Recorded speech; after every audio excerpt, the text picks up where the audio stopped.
নমস্কার বন্ধুরা, আমি মূলত স্বাগত জানাই সবাইকে আবার একটা নতুন এপিসোডে। আজকের এপিসোডে প্রথমবার আমি কোনো ভিডিও ক্রিয়েটরকে অ্যাজ এ গেস্ট ডেকেছি, তোমাদের সাথে ইন্ট্রোডিউস করে দিচ্ছি। নমস্কার, আমি হচ্ছে জয়দীপ দাস। আর যারা আমার ভিডিও আপনারা প্রতিনিয়ত দেখেন, আর এই চ্যানেল থেকে যে চ্যানেল থেকে আমার এই ভিডিওটা পডকাস্ট হচ্ছে, সেই চ্যানেলের প্রত্যেকটা দর্শকবৃন্দ সবাইকে জানাই খুব ভালো থাকেন আপনারা। আর সবাইকে অভিনন্দন, আমার ভালোবাসা আর আপনাদের আশীর্বাদ নিয়ে আমাদের পথ চলা। আগামী দিনটা আপনাদের শুভ হোক আর খুব ভালো মতো থাকুন আপনারা। ফার্স্ট কোয়েশ্চেন সেটা হচ্ছে কি, তুমি একজন ব্যবসাদার, তার পাশাপাশি একজন ভিডিও ক্রিয়েটার। তো ভিডিও ক্রিয়েটার জয়দীপ দাস আর ব্যবসাদার জয়দীপ দাসের গ্রো আপের যে মাইন্ডসেটটা, সেটা কি একই না এর মধ্যে কোনো ডিফারেন্স আছে? এই কারণে আমি কোয়েশ্চেনটা করছি, বিকজ এই দুটো ক্ষেত্রেই কিন্তু তো একটা সিমিলারিটি আছে। সেটা হচ্ছে যে তো দু জায়গায় কিন্তু মানুষকে স্যাটিসফাই করতে হবে সঠিকভাবে। তো এইটা নিয়ে তুমি কিছু বলো। দেখো, প্রথমেই তোমার কোশ্চেন আমি একটা ভুল ধরিয়ে দিই এই ভিডিওর মাধ্যমে। স্যাটিসফিকেশন মানুষকে করতে হবে, এই যে ব্যাপারটা, বা আমরা কন্টেন্ট ক্রিয়েটার হিসাবে বা ব্যবসাদার হিসাবে জিনিসটা যে মাইন্ডসেটটাকে নিয়ে চলি যে আমাদেরকে কাউকে স্যাটিসফিকেশন করতে হবে, তার মানে কি, কোনো লোক যদি বলে যে এখন এই গরমের মধ্যে প্রচুর ঠান্ডা লাগছে, আমার সোয়েটার পরে আমাকে বেরোতে হবে, তার মানে আমাকে ভাবতে হবে তাকে স্যাটিসফিকেশন মানে আমাকে বলতে হবে হ্যাঁ ঠিক বলেছেন আপনি, প্রচুর ঠান্ডা লাগছে, that's call mind satisfaction. I am right. But আমার ক্ষেত্রে পুরোপুরি আলাদা। আমি ব্যবসা করি একদম ভুকটুকে। আমি বিগত 6 বছর ধরে ব্যবসা করছি। আর 6 বছর ধরে ব্যবসার আমি যেখানে ব্যবসাটা দাঁড়িয়ে করি, সেটা একটা হচ্ছে ফুটপাথ বেস ব্যবসা আমি করি। আর সেই ব্যবসাতে আমার ক্লিয়ার ব্যাপার থাকে, আমি দুটো জিনিস মেনটেন করি। যেই জিনিসটা মানুষকে খাওয়াবো সেটা যেন সেই দামের মধ্যে হয়। যদি আমি পিওর ভেটকি খাওয়াই তাহলে পিওর ভেটকির দামটাই আমি নেব, আর যদি আমি ভোলা ভেটকি খাওয়াই তাহলে ভোলা ভেটকির দামটাই নেব। ওই মানুষকে ভোলা ভেটকি খাবিয়ে পিওর ভেটকির দাম নেব বা তাদেরকে হা মেলাবো, ওটা আমি না ভিডিওতে করি আর না আমি ওটা আমার কোনো বিজনেসে করি। অতএব মাইন্ড স্যাটিসফিকেশনটা আমি একদমই বিলিভ করি না। একটা জিনিস খুব ভালো লাগলো যেটা পজিটিভ, সেটা হচ্ছে তুমি স্যাটিসফ্যাকশনে যেটা বিশ্বাসে, যেটা কোনি বললে তুমি। তো এই জিনিসটা সবার মধ্যে খুব কমই দেখা যায়। অনেকে জানে কি না, আমাকে মনে হয় স্যাটিসফ্যাকশন করলে সবাই আমাকে অ্যাপ্রিসিয়েট করবে, এটা ভুল ধারণা, তুমি এটা বুঝিয়ে দিলে। এবার আমার যেটা বলা সেটা হচ্ছে যে তুমি তোমার যখন ভিডিও করতে অ্যাজ এ বিগিনার ইউটিউবার বলো বা ভিডিও ক্রিয়েটার বলো, তখন কি কি ভুল করেছো যেগুলো আজকের দিনে দাঁড়িয়ে মনে হয় যে ওইগুলো না করলে বেটার হতো? এটা খুব ভালো একটা কোশ্চেন করেছো তুমি। যখন আমি আমার জার্নি স্টার্ট করি, জার্নির ওখানে আমার প্রথম ভুলটা আমার মনে হয় ইউটিউবে বড় ভিডিও না বানানো। That is a big mistake and big less achievement আমার কাছে বলতে পারো, যেটাকে আমি এখন শুধরে নিয়েছি।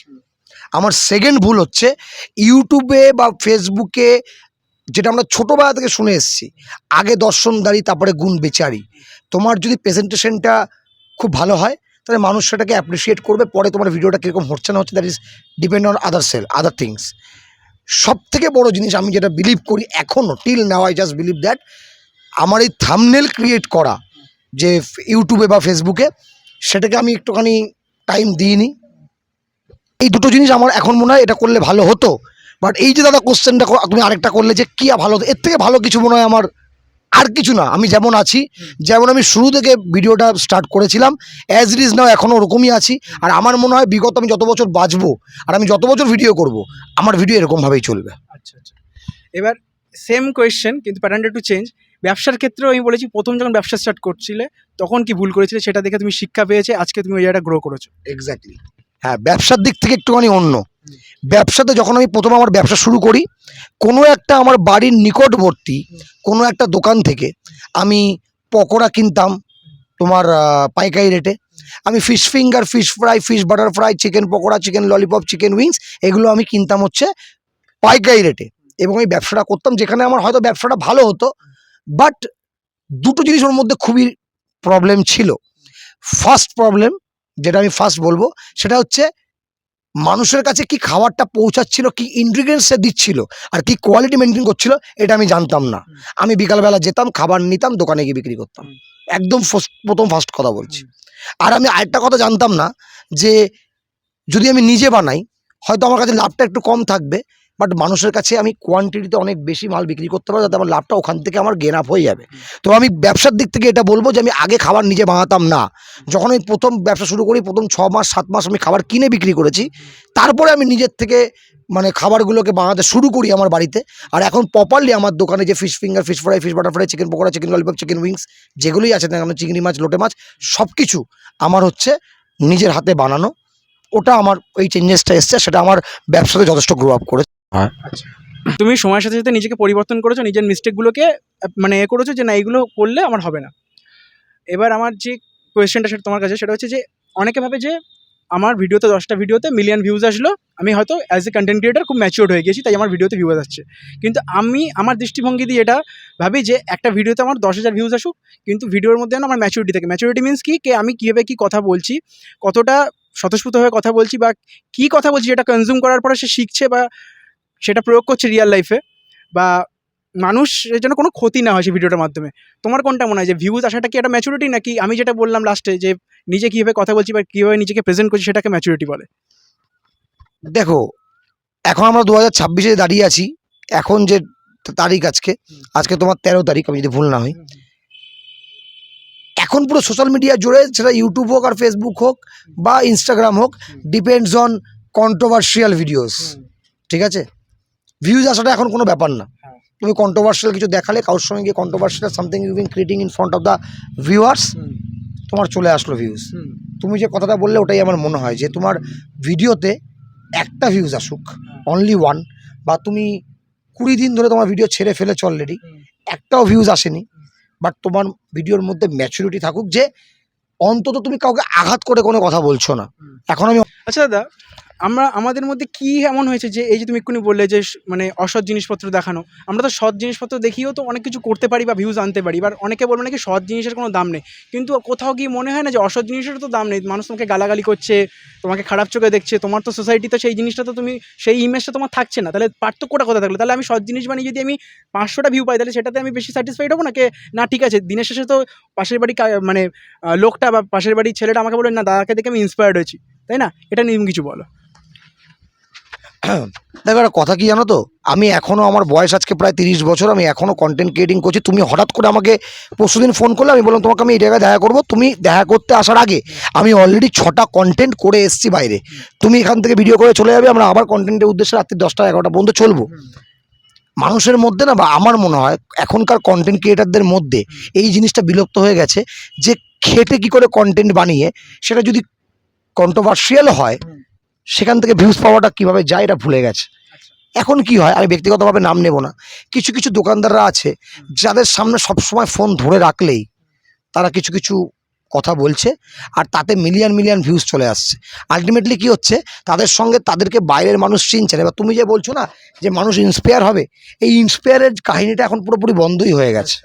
এখন বন্ধ হয়ে গেছে ইন্সপায়ারের কাহিনীটা। এখন যে মেন কাহিনীটা শুরু হয়েছে, যে মানুষ আমার কাছে, আমি মানুষের কাছে যাব, আমি মানুষের কাছে ভিডিও করব, আমি মানুষের কাছে দেখাবো, এই জিনিসটা বন্ধ হয়ে গেছে। এখন মানুষের কাছে হয়েছে কত কম সময় আমি সাফল্য পাবো, এবং কটা মানুষ আমার সঙ্গে বাইরে বেরোলে সেলফি নেবে। এটা হচ্ছে এখন কন্টেন্ট ক্রিয়েটারদের, বেশিরভাগ কন্টেন্ট ক্রিয়েটারদের মানে মতাদর্শ, মানে মতাদর্শক বলতে পারো। যখন এটা হয় না কে তোমাকে কেউ বুঝছে না, একটা টাইম আসে কে তুমি তোমার নিজেরই তোমার মতামতটাই তুমি সঠিক মনে হয় যে না এইটাই হবে।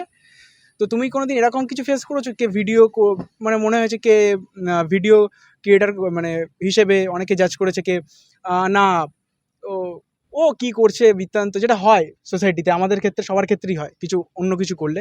তো সেই টাইমে কি এরকম হয়েছে যে একদম একাই সার্ভাইভ করতে হয়েছে, একাই তুমি একদম নিজেকে রিভাইভ করেছো?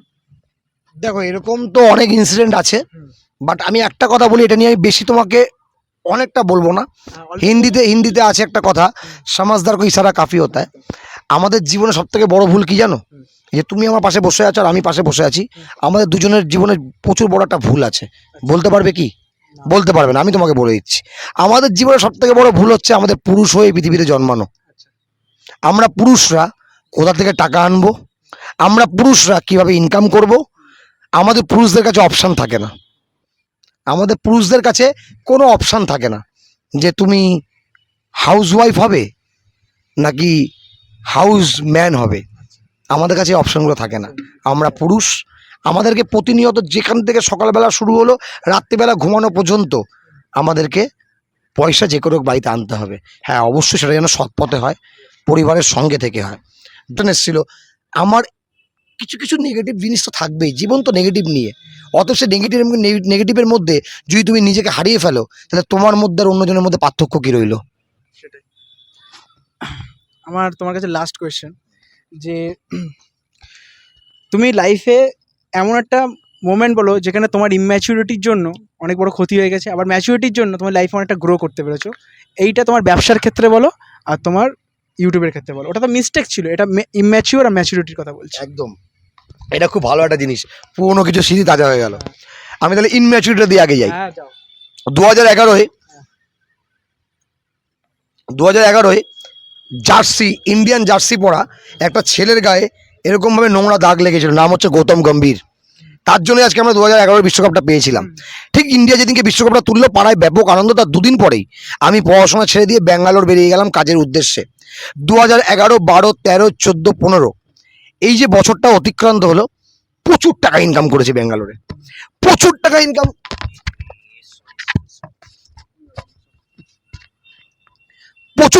করেছি ব্যাঙ্গালোরে। প্রচুরভাবে জীবন লিড করেছি, এই খেয়েছি ওই খেয়েছি, এখানে হারিয়েছি ওখানে হারিয়েছি, প্রচুর টাকা হারিয়েছি। সেদিনকে যদি আমার ম্যাচুরিটি থাকতো, হয়তো সেই টাকাগুলোকে জমিয়ে রেখে আমার লাইফে আমি আরও বেটার কিছু করতে পারতাম। দ্যাটস কল ইনম্যাচুরিটি, যেটা আমার এখন মনে হচ্ছে ওই দিনটা এই টাকাগুলোকে যদি একটু ম্যাচুরিটি আমার মধ্যে আসতো। মানে আজকে যদি ওই বিট্টুকে যদি দেখা মানে সামনে পেতে বলতে যে এটা করা উচিত হয়নি, এটা যদি একদম, সেভিংস করছিস বেটার হতো। একদম তাই। আর maturity- ওটার জন্য ম্যাচুরিটি এখন যেটা এসছে সেটা হচ্ছে সকালবেলা সারা সকাল থেকে দোকানের আইটেম বানাই, নিজের হাতে আইটেম বানিয়ে দোকানে যাই, সেটাও দাঁড়িয়ে। আমার যেটা স্ট্রিট ফুড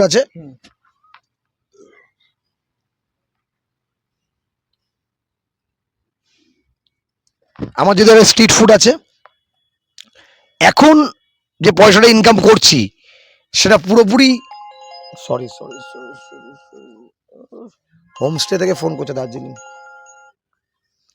এখন যে পয়সাটা ইনকাম করছি সেটা কিন্তু পুরোপুরি সেভিং করতে হয়তো পারছি না, কারণ আমরা মধ্যবিত্ত, আমাদের ঘরে ইএমআই লেগেই থাকবে। বাট অনেকটা ম্যাচুরিটি এসছে, যেটা কিন্তু আগে ভাবতাম না। এখন 10 টাকা খরচা করতে গেলে 10 বার ভাবি যে আদেও জায়গাটা যেখানে পয়সাটা ইনভেস্ট করছি ঠিক কিনা। তো এই ম্যাচুরিটির জন্য এখন অনেকটাই একটা জায়গাতে এসে দাঁড়িয়েছি ফার্স্ট। এবার ভিডিওর কথায় আসি। ভিডিওটা প্রথম যখন ভিডিও আমি আরম্ভ করি, আমার ইউটিউবের চ্যানেলের নাম ছিল ম্যাডনেস বিট্টু, এবং আমার বলতে পারো আমার মানে ফেসবুকেরও নাম ছিল ম্যাডনেস বিট্টু। সেই চ্যানেলটা এখন নেই, ওটা এখন কাজ করি না ফেসবুকেরটায়। বাট ইউটিউবের যে ম্যাডনেস বিট্টু এখনও কাজ করি। যদি ওই দিক দিয়ে আসি তাহলে এটা বলতে পারি তখন ইনম্যাচুরিটি একটা জিনিস ছিল, সেটা হচ্ছে যে ইনম্যাচুরিটি যেটা ছিল ওটা হচ্ছে একটা ভিডিও করলাম, একটা ভিডিও করে প্রচণ্ড গরম লাগছে, একদম ভালো লাগছে না, চলো ভিডিও হয়ে গেছে বাড়ি চলে গেলাম। That's call immaturity. কারণ আমার কাছে তখন অনেক কিছু লিগেলি কন্টেন্ট আমার কাছে ছিল, যেটা আমি করলে হয়তো আরও গ্রো আপ করতে পারতাম। বাট এখন যে ম্যাচুরিটি আমার কাছে এসছে, এই যে এখন প্রায় 36, 37, আজকে মানে 38 ডিগ্রি গরম, প্রায় 52 ডিগ্রির কাছে হতে পারে আজকে। হিউমিডিটি আছে, হিউমিডিটিটা প্রচুর বেশি, গলা শুকিয়ে যাচ্ছে। আমরা দুই ভাই মিলে আমরা ভিডিও করতে পেরেছি। ম্যাচুরিটি এটা এখন, যেটা ভিডিও করতে করতে করতে করতে এসে তোমার সঙ্গে টাইম দিলাম, তোমার কাজটাও বেরিয়ে গেল। আবার এখান থেকেই আবার শুরু করবো আবার নতুন যাত্রা রাত্রিবেলা, যতক্ষণ না বাড়ি পৌঁছাচ্ছি। কারণ আমি সপ্তাহে 2 দিন করে ভিডিও করতে আসি, মঙ্গলবার এবং বৃহস্পতিবার। তো এটা বলতে পারো ম্যাচুরিটি। আমার মনে হয় যে এই ম্যাচুরিটিটা কিছুদিন আগে আসলে ভালো, বাট যেটা হিন্দিতে বলে দের আয়ে দুরুস্ত আয়ে, আমার মনে হচ্ছে যে ভালো এখন চলছে। তো দাদার সাথে একটা পডকাস্ট সেশন করলাম, করার পরে যেটা বুঝলাম যে সবাই ভিডিওতে কমেন্ট করে বেরিয়ে যায়, জাজ করে যায় যে নাকি এর লাইফে হয়তো কোনো ফাইট নেই বা কিছু নেই, এর লাইফে হয়তো শুধু পজিটিভিটি। কিন্তু প্রত্যেকের লাইফে একটা পজিটিভিটি সেক্টর থাকে, একটা নেগেটিভ সেক্টর থাকে, কিন্তু সেই নেগেটিভ সেক্টরটা কেউ দেখতে পায় না বা ফাইটটা দেখতে পায় না। তাই আমি কোথাও কি মনে হলো যে জয়দীপদাকে হয়তো অনেকে কমেন্টে বলে যায় অনেক কিছু, বাট ওনার লাইফে হয়তো কিছু আছে যেটা হয়তো দেখা যায় না, বা ম্যাচুরিটি বা ইম্যাচুরিটি যেটাই হোক। তাই বলবো যে কথাগুলোকে তুলে ধরার জন্যই আজকে জয়দীপদাকে ডেকেছিলাম। আর অসংখ্য ধন্যবাদ, তুমি আজকে এখানে এসে এত একদম ছোট্ট একটা চ্যানেল যেখানে 4টে পডকাস্ট রিলিজ হয়েছে, যেখানে সবাই রিজেক্ট করছে আমাকে, সেখানে তুমি অ্যাকসেপ্ট করেছো, একটা বড় ফলোয়ার্স নিয়েও। তো তার জন্য অনেক অসংখ্য ধন্যবাদ। আর আজকের এই পডকাস্টটা এই অবধি, দেখা হচ্ছে নতুন একটা কোনো পডকাস্ট নিয়ে। ভাই তো জিনিসটাকে বন্ধ করতে বলছে, পডকাস্ট নিয়ে আবার দেখা হচ্ছে, শেষ করছে। তা আমি জাস্ট মাইকটাকে ছিনিয়ে নিলাম ওর হাত থেকে। ভাইকে একটা কথা বলবো এই ভিডিওর মাধ্যমে, আজকে এখানে যা বসে বলেছে আর জীবনে কোনোদিন বলবে না। কোনো চ্যানেল ছোট না, যার একটা ফলোয়ার্স তারও ভিডিও ফিরে আসে, যার 1 মিলিয়ন ফলোয়ার্স তারও ভিডিও ফিরে আসে। অতএব তুমি মানুষকে যা দেখাচ্ছ, তুমি তোমার কষ্ট করে দেখাচ্ছ, কেউ ছোট বা বড় নয়।